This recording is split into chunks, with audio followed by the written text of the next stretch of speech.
When I was a mere sprog, my mom and dad checked the newspaper every day to see whom they knew in the past was now dead. Like the weather report and the funnies, the Obits section was must-reading. Of course now, unless you've gained fame or infamy, your survivors have to pay to gloat about how good a dad you were, your leadership in the Moose Lodge, or your mastery of the Rubik's Cube. Heaven and hell are now charging a resort fee. It's all become a publisher's profit center. I'm sure lots of publications want to get into the game.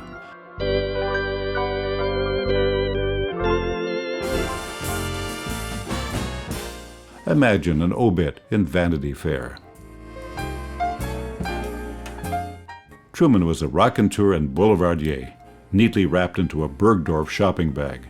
His polo buddies called him the Zephyr for his Karl Lagerfeld sunglasses and streaked gray hair, which swept behind his ears, making him look like a 1930s streamliner locomotive, forging ahead, even though he rarely did that.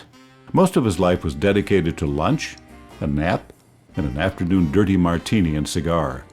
He's survived by his fourth wife, Shauna, who has been charged with murder after his lifeless body was found splayed across a concrete foo dog under the balcony of their Upper East Side New York apartment.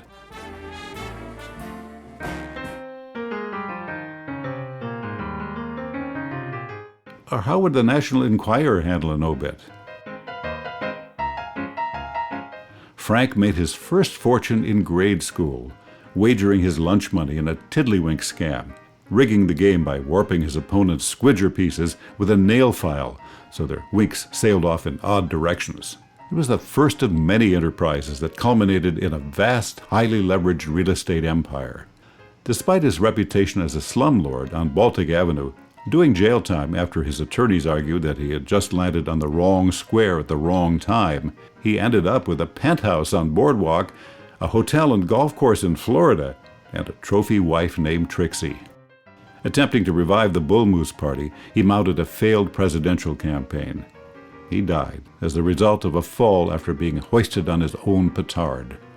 Frank is survived by Trixie, his attorney Little Joe, and, to be determined in the courts, a dozen men and women who claim he is their father.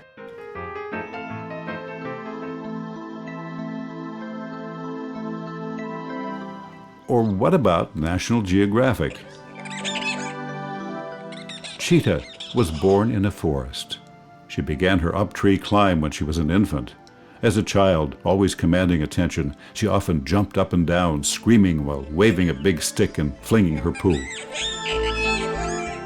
As an adolescent, she was busted repeatedly for stealing sunglasses. Known for her prehensile personality, she became quite the swinger in her teens.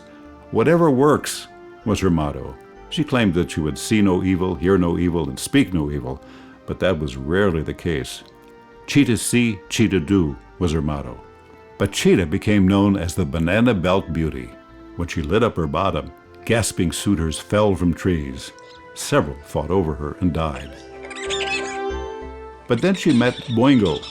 Although not an alpha male, Boingo could walk on his own 2 feet, and he was quite the handyman, having learned how to use tools. Boingo, loyal to her end, groomed Cheetah every day. No flies on her when she died.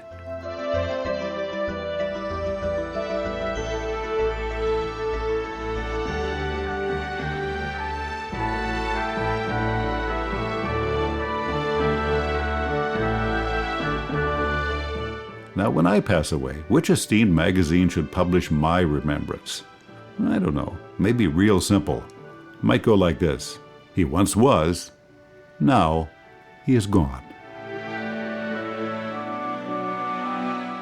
This is Russ Johnson.